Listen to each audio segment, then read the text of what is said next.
Chapter 9, Case Magic. As you leave the Vigilante, you have to squint against the rising sun. Morning has arrived already, but you are too amped for your mission to be tired. Your eyes adjust to the light just in time to catch another flash out of the corner of your eye. Why does that keep happening? Is it some side effect of your energy powers you haven't experienced before? Or maybe someone's following you? Or it could be a camera. You find your answer, however, as you look to the corner and see a woman waving at you. It's Sonia Chala, the reporter who published the Gravitas story about you. You know what I wish I was playing right now is Gravitas. That was a good game. This game is fine. How long have you been following me, you ask, as you approach, not in the mood for niceties, especially not with this woman. How long have you been seeing flashes you can't quite spot?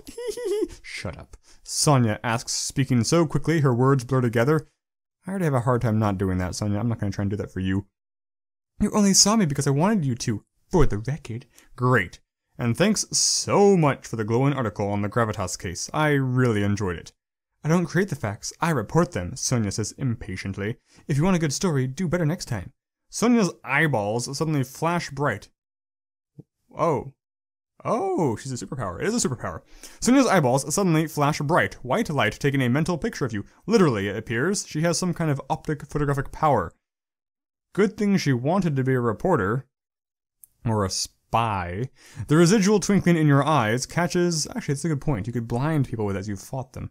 The residual twinkling in your eyes catches on the dozens of gold bracelets lining Sonia's wrist. She's a short Indian woman with two thick braids of hair tied into a bun. I was gonna go with black hair, not... Wearing shade upon indiscernible shade of black. There we go. Her liquid brown eyes... Her eyes should be semi-solid, I think. Liquid eyes don't sound super useful. They twitch back and forth, no doubt taking mental notes on your meeting. Her eyes take mental notes. Anyway, I've been following you for an in-depth piece, Sonia says, beginning to pace as she speaks. You should be flattered. Now I wanted to ask you if I could have further access to your life as a hero. Nothing to break your secret identity, of course, but simply permission to follow all of your in-costume escapades. Well, that's quite an offer. What do you think? No! No! No! Yeah. Press doesn't matter to me. No way am I giving someone like Sonia that kind of access. No, I don't think so, you say, crossing your arms. I like to point out, in general, these kinds of games, no is frequently the boring answer. I guess that's true in life. In general, no, prevents things from happening. It stops things dead in their tracks. However, just like in life, where saying no is frequently the correct response, if you said yes to everything, chaos would ensue, etc., you lose control. I think I'm totally okay with it. I know I'm shutting her out of my life. Probably just completely truncating some sort of story branch right there, but, I don't like her. That's a shame, Sonia says. I was hoping we could do this the easy way. Oh, of course. It's too hard to write story branches, so it's gonna happen regardless. But before you can respond, there's another bright white flash. When your eyes finally recover, Sonia is gone. Great, you think. It looks like Sonia is going to do whatever she wants, no matter what you say, so it didn't matter. Fantastic. Adding this to the list of things you must eventually take care of, you take back to the sky, deciding to... let's go to his place of business. The Rival Bar, Kirkpatrick's former place of business. 15 minutes later, you sit at the bar in the Rival, we'll go with Rival, I think it's supposed to be a pun, we'll say the pun, and order your favorite soda so you can check out the place. As you look around, you're surprised by how nice the place is compared to its scuzzy clientele. You bet you can't swing your arm in here without finding some kind of criminal, a thought to keep in mind for finding future cases. What interests you most, however, is the large woman sitting in a black booth with two police officers. From the look of her crocodile skin and spiky alligator tail, you guess that she's the new owner of the Rival, which would also make her Madame Vice's newest general. Seeing that the croc lady is busy, you figure this is the perfect time to look for some clues Kirkpatrick may have left behind. You leave a tip on the bar and walk toward the bathroom. Once you reach the back door, you slip behind a door marked Employees Only and immediately spot a door that reads Owner's Office. Jackpot. You break in unseen, breathing a sigh of relief. That is, until you see the place. It has been turned upside down, completely ransacked by the police and Madame Vice's crew, you assume. If there were ever any clues to be found here, you doubt there are any left at this point. Still, you figure there's no harm in trying to— Freeze! You hear someone shout behind you. Keeping your cool, ha ha, you turn around to find the 2 police officers standing in the doorway, aiming their guns at you. Perfect. As you stand face to face with the officers, you try to decide how to handle the situation. You have to consider that what has happened between you and the police so far.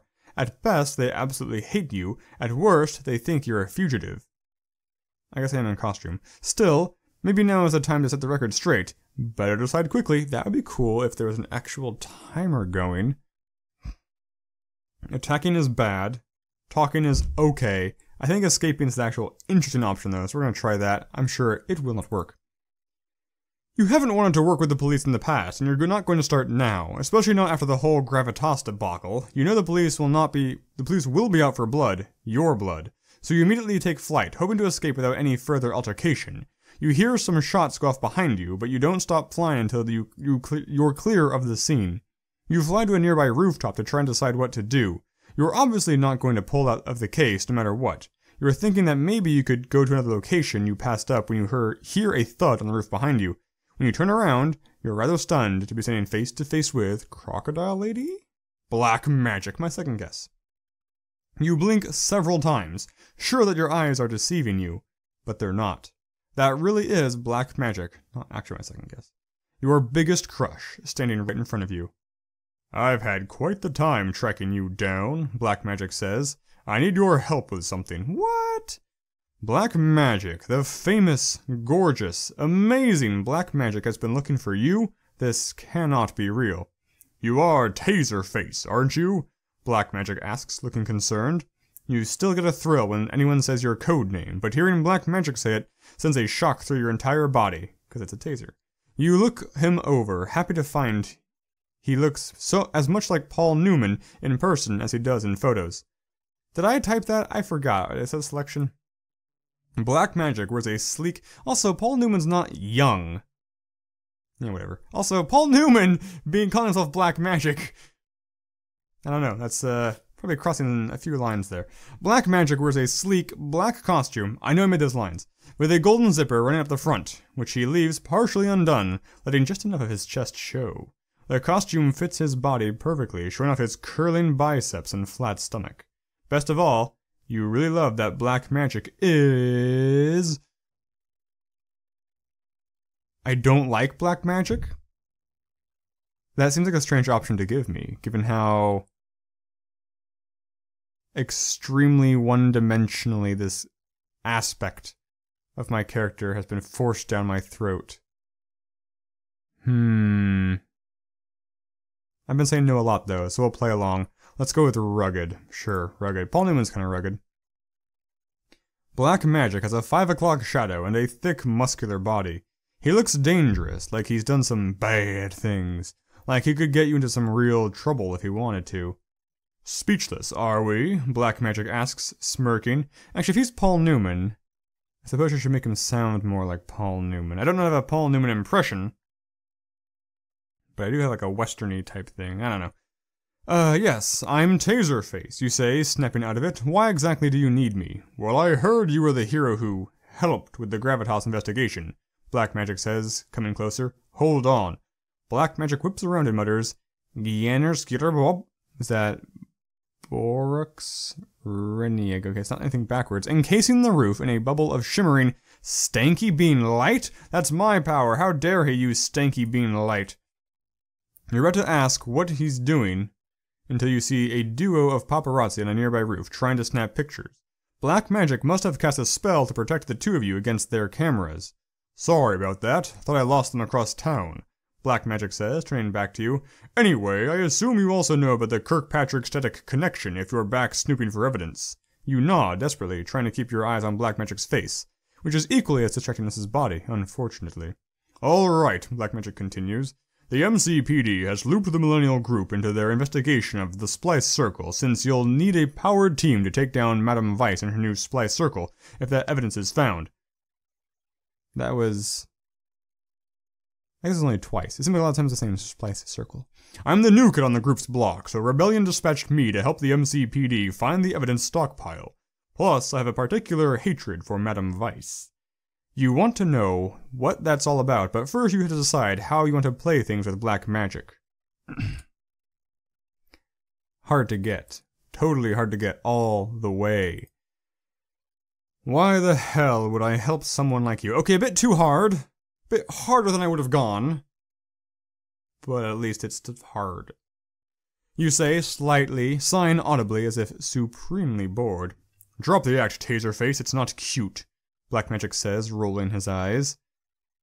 The police let me go through Static's things, he says, back to business. Even though they didn't find anything, I got some weird vibes off of this pen, but I have no idea what it is. Black Magic pulls a fancy black pen and your eyes practically bulge out of your head. There's a tiny golden orb at the end of the pen, same as the one that was on the tip of Madame Weiss's whip. It's a telelock.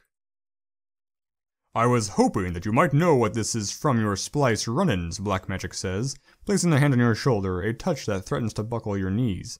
Slugger, does he smell good. So, does it ring any bells? Of course, if that is a telelock, it's probably the only way to access a secret place where Static has stockpiled his evidence against the splice circle. But if you tell Black Magic this, you'll have to work together, assuming he decides to include you in the next step of the investigation at all. However, if you don't tell Black Magic, getting a hold of that pen might be tricky business. So, do you want to work with Black Magic? Technically I don't, but I agree with the logic that not working with him may make things impossibly hard.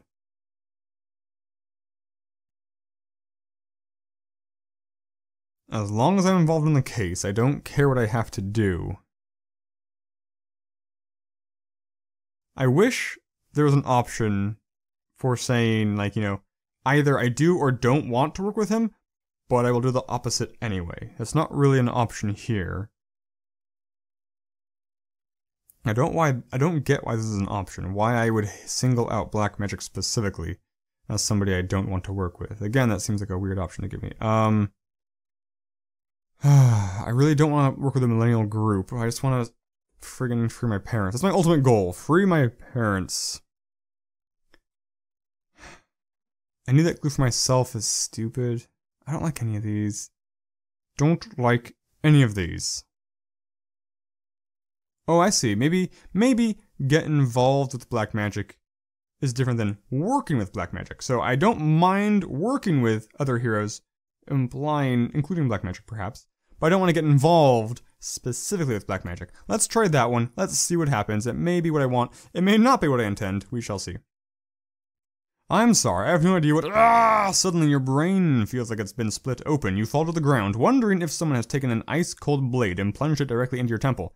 So I wasn't intending to lie. I thought the whole point of working with heroes was working with them. Whatever. This is that scenario where what I was choosing was not what I got. Several images also begin to flash through your mind. A much younger Black Magic stands in front of a much younger Madame Weiss in a dimly lit room. Madame Weiss has a grin on her face as Black Magic begins to dance, peeling off his costume.